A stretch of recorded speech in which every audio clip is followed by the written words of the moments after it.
안녕하십니까. 암호화폐 정보를 전달해드리는 닥터 비트맨입니다. 네, 토요일도 슬슬 마무리가 되고 있습니다. 어떻게 즐거운 주말 잘 보내셨나요? 내일까지 이제 주말이 이어지게 되는데, 네, 토요일 마무리 잘 보내시고 행복한 주말 보내시길 바랍니다. 네, 그러면 토요일의 마무리는 과연 어떠한 소식들이 반겨주게 될지 한번 보도록 하겠습니다. 네, 지금 암호화폐 시장이 그리 나쁘지 않은 방향으로 흘러가고 있습니다. 그러면서 전반적으로 긍정적인 이런 시그널들이 계속해서 나오고 있는데, 일단 비트코인의 현물 거래뿐만 아니라 비트코인의 선물 거래 시장 그리고 파생 상품 시장 또한 계속해서 성장을 하고 있다고 합니다.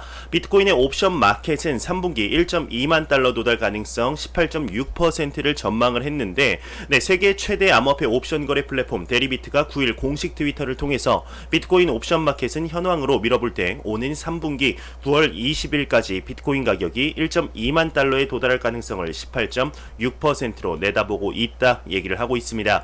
네, 이와 관련해서 이제 데리비트 같은 경우는 또 옵션 마켓이 암시하는 오는 4분기 12월 20일 만기 시 비트코인 가격이 1.2만 달러 상방에 위치할 확률이 24%, 내년 1분기 3월 21일까지 1.2만 달러 상방에 위치할 가능성이 25.4%다 언급을 하고 있습니다.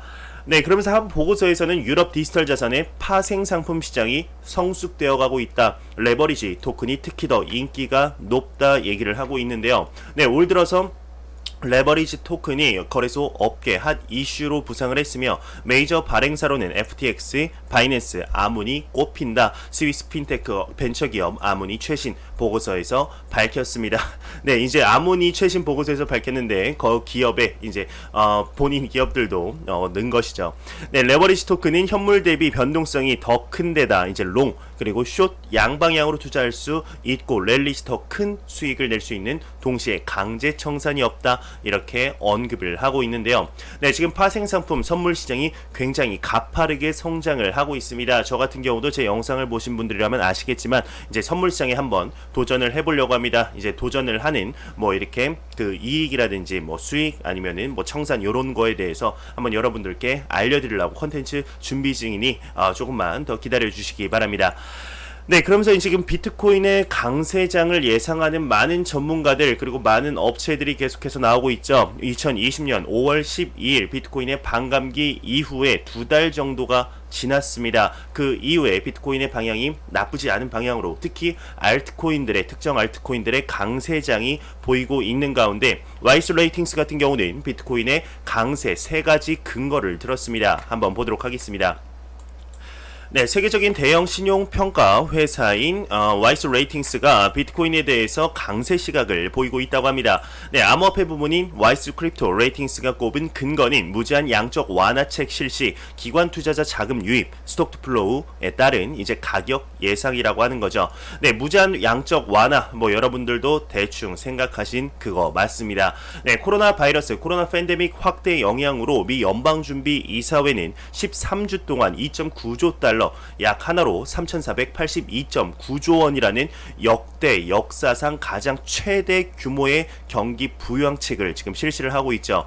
네, 이러한 상황 속에서도 그동안 인플레이션에 의해 법정 통화의 가치가 떨어질 것을 우려한 투자자들이 도피 자산으로 금의 자금을 쏟아부었습니다.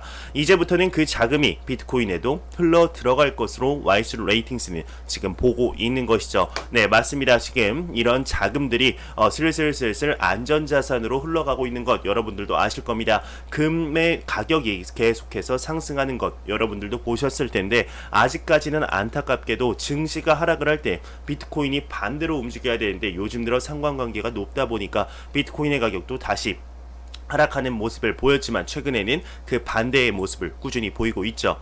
네, 코로나 만연 이후 비트코인의 퍼포먼스는 금을 넘어섰다 설명하며 비트코인의 가치 상승은 아직 초반에 불과하다 주장을 하고 있습니다. 두 번째로는 아까 언급한 듯이 기관 투자자의 이제 기관 투자자들의 자금이 유입된다 언급을 한 것인데, 기관 투자가의 수요 증가에 대해서는 우선은 이제 헤지 펀드 업계의 거물 폴 튜터 존스를 예로 든다고 하는데요. 네, 튜터 존스 같은 경우는 5월 2.1억 달러 하나 약 2,522억 원을 비트코인에 투자했다 밝혔습니다. 네, 이밖에 미국 대형 암호화폐 투자 기업 그레이스케일이 제공하는 기관 투자가 대규모 투자자를 위한 금융상품 비트코인 투자 신탁 GBTC 또한 예를 들었죠. 네, 이렇게 기관 투자가의 자금이 비트코인 지금 암호화폐 시장 금의 30분의 1밖에 안 되는 굉장히 작은 시장이죠. 삼성 시가총액에 조금 뛰어넘는 이런 그 시가총액을 가진 조그만 시장입니다. 이 조그만 시장으로 유입되게 되면 매우 큰 영향을 줄 수 있다 분석을 한 것이죠. 계속해서 꾸준히 나왔던 분석입니다. 네, 그리고 세 번째로는 스톡 투 플로우입니다. S2F라고 이제 분류하는 스톡 투 플로우 같은 경우는 시장에 존재하는 양을 연간 생산량으로 이제 나누는 걸 이렇게 계산이 됩니다. 이제 귀금속, 그러니까 금 같은 희소성과 가치를 측정하는 모델의 이용이 이렇게 되게 되는데요. 네, 대부분의 상품은 생산량에 비례해 유통량도 증가해 가격이 하락한다. 반면 금 등 일부 희소성이 높은 상품은 시장에 존재하는 양에 비해 연간 생산 가능량이 작아 이제 공급 과다로 인해 가격이 붕괴될 가능성이 매우 낮은 것으로 나타났다 언급을 하고 있습니다. 네, 그러면서 S2F 스톡 투 플로우 같은 경우는 수요 면을 고려하지 않았다, 근거가 부족하다, 뭐 이런 회의적인 소리도 적지 않았지만 유명 애널리스트 플랜 B가 비트코인 시장의 분석으로 이용하는 것으로 잘 알려져 있죠. 네, 그러면서 아래 그래프 파란 선이 비트코인의 가격이고 오렌지 선이 S2F 스톡 투 플로우 모델에 의한 예상 가격이라고 합니다. 이제 세 번째 반감기가 지금 지났죠. 요 정도인데 이제 한 10만 달러까지 2021년 적어도 7만 달러까지는 이제 상승할 것이다. 7만 달러면 지금보다 약 7배 정도 상승할 것이다 보고 있습니다. 네, 과연 어떻게 될지 역사적으로 이제 봤을 때 비트코인 반감기 이후 1년 반에서 1년에서 1년 반 사이에 반 이후에 신고점을 달성하는 모습을 보여주었었는데요. 네, 과연 어떻게 진행이 될까요? 2021년 말에서 2022년 초가 가장 중요한 시기가 아닐까 생각이 듭니다. 그때까지 저와 함께 아자아자 같이 한번 해보면 좋겠습니다.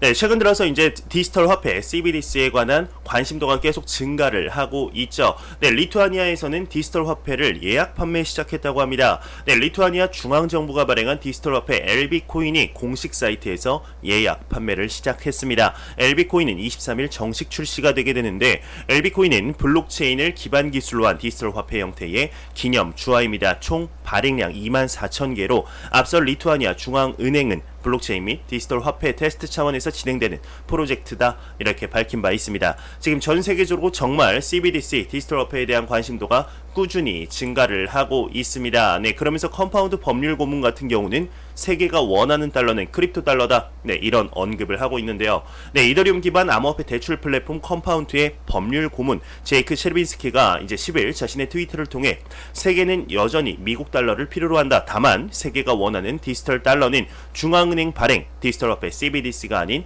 암호화폐와 달러다 이렇게 언급을 했습니다. 네, 이와 관련해 그는 미국이 중국과 경쟁하는 가장 좋은 방법은 갖고 있는 자유시장 자원을 활용하고 민간 산업이 더 좋고 더 개방적인 대안을 개발하는데 지원을 아끼지 않은 것이라고 이렇게 덧붙였습니다.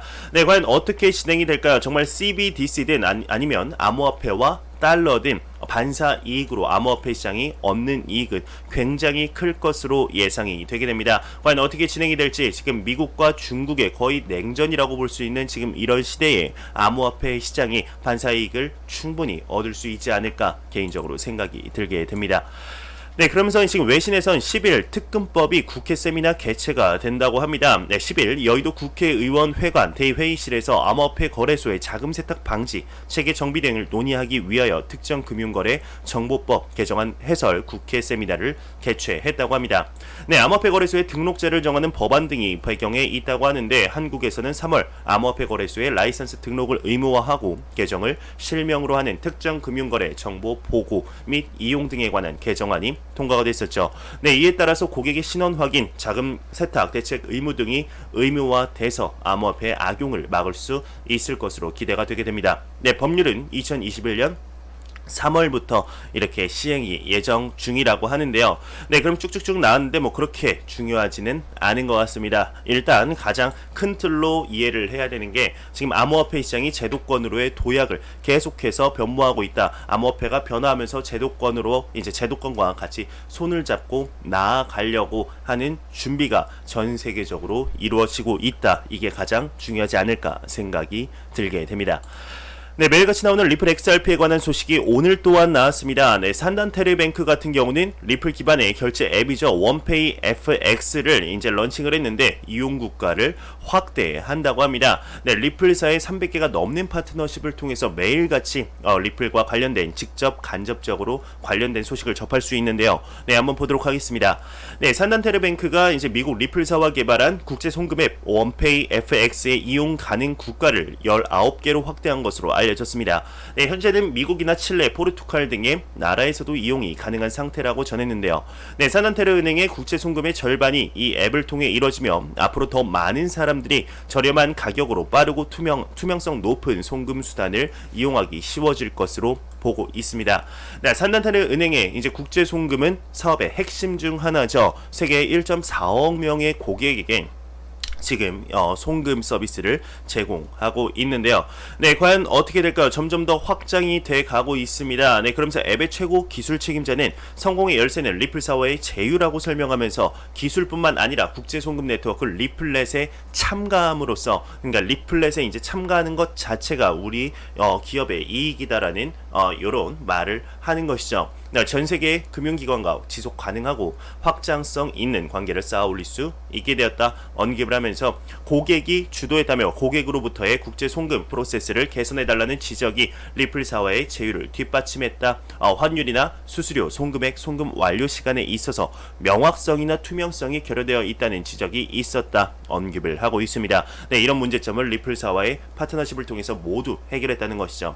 네, 이런 것들을 보게 되면은 정말 리플사의 솔루션은 정말로 확실하다 못해 이제 정말 확실한 것 같습니다. 확실하다보다 더 이렇게 높은 표현이 안 나와서 지금 확실하다를 2번 언급을 했는데, 네, 정말 리플사의 이제 솔루션 정말 대단한 것 같습니다. 아마 여러분들도 리플을 좋아하시는, XRP를 좋아하시는 분들, 그리고 안 좋아하시는 분들도 리플사의 솔루션만큼은 의심할 여지가 없는 것은 아마 다 이해를 하실 텐데, 이렇게 XRP, 리플사의 사업은 확장되고 리플의 솔루션이 계속해서 확장이 되고, 그리고 심지어 XRP의 유동성마저도 4,750원 역대 최고가보다 현재 높은 지금 왜 XRP의 가격은 오르지 않느냐, 왜 안 오르느냐, 많은 말들이 있습니다. 저도 개인적으로 XRP의 투자자이기 때문에 참으로 안타까운 마음이 항상 있는데, 정말 암호화폐의 대상승장이 찾아왔을 때 여태까지 올렸던 호재의 수만큼 XRP가 로켓을 한번 쏴서 달나라까지 날아가는 그날 정말 박수 한번 같이 쳤으면 좋겠습니다. 네, UC 버클리 교수 같은 경우는 리브라 출시될 수 없는 흥미로운 아이디어다 언급을 했습니다. 리브라에 관해서 요즘 들어 계속해서 소식이 조금씩 나오고 있는 것 같은데요. 한번 보도록 하겠습니다. 네, 최근 미국 캘리포니아 대학교 버클리 캠퍼스 경제학 교수인 베리 아이켄 그린이 이제 페이스북의 스테이블 코인 프로젝트 리브라는 영원히 세상 빛을 보지 못할 흥미로운 아이디어다 언급을 했습니다. 현실적으로 불가능하다 이런 말이겠죠. 네, 그러면서 그는 스테이블 코인은 너무 취약하고 비싸기 때문에 지배적인 화폐 형태로 출시될 수 없다. 페이스북이 기획 중인 리브라는 해결 불가능한 문제와 정부의 수많은 견제를 직면하고 있다. 스테이블 코인 업계 종사자들은 화폐 경제와 역사에 대해 무지하다. 스테이블 코인이 실물 달러와 은행 내 달러와 잔액을 담보로 운영이 된다면 그만큼 공격당하기도 쉽고 붕괴할 수 있는 가능성이 높아진다. 만약 스테이블 코인이 100% 준비금이나 담보로 뒷받침될 수 있다면 스케일 업에 만만치 않은 비용이 발생할 것이다 언급을 했습니다. 네, 이런저런 것들을 고려해 봤을 때 페이스북의 리브라는 너무 허무맹랑하다, 말도 안 된다 이렇게 언급을 하고 있는 것이죠. 하지만 네, 리브라 프로젝트 같은 경우는 계속해서 꾸준히 성장을 하고 진화를 하고 정부와 발맞춰 정말 상용화를 하려고 준비 중에 있습니다. 세계 각국의 많은 정부 고위 관료자들을 이제 그 페이스북 리브라에 또 참가시키는 모습까지 보여주었었는데요. 네, 과연 어떻게 될까요? 2020년 리브라가 이제 출시가 될 것이냐, 출시가 안 될 것이냐에 투자를 하는 선물 시장, 선물 상품까지 나올 정도로 굉장히 세간의 관심을 보고 있는 리브라 프로젝트 과연 어떻게 될지 조금 더 지켜보도록 하겠습니다. 네, 안보가 가면 섭섭하겠죠. 크립토 공포 탐욕 지수입니다. 이제 전날보다 3포인트 내린 41포인트를 기록했습니다. 공포 단계가 지금 지속이 되고 있는데, 네, 참으로 안타깝습니다. 계속해서 상승해도 모자랄 판에 지금 조금씩 하락하고 있는 모습이 참 안타까운데, 이 지수는 0이면 공포, 100이면 낙관을 의미하게 됩니다. 네, 과연 어떻게 될까요? 7월 말까지, 한 7월 중순, 7월 말까지는 그래도 한 60 정도 회복하는 모습을 보여주었으면 좋겠습니다. 네, 공포 탐욕 지수는 유동성 거래량 각각 25%씩, SNS 언급량 설문조사 각각 15%씩, 비트코인 더미넌스 구글 검색량 각각 10%를 기준으로 산출이 되게 됩니다.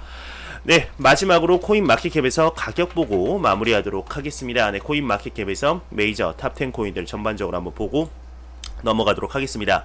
네, 지금 비트코인 시가총액 1위의 비트코인 같은 경우는 0.27% 상승하며 1110만원대, 이더리움이 0.23% 하락하며 28만 8천원대, 테더는 환율이죠. 1197원, 4위의 리플 XRP는 1.17% 상승하며 243원대를 보여주고 있습니다. 네, 엄청난 상승세를 보였던 카르다노 에이다 또한 지금 숨고르기를 하는 걸까요? 0.24% 하락, 사실 이 정도면 이제 보합 흐름이라고 나타낼 수 있겠죠. 145원을 보여주고 있습니다.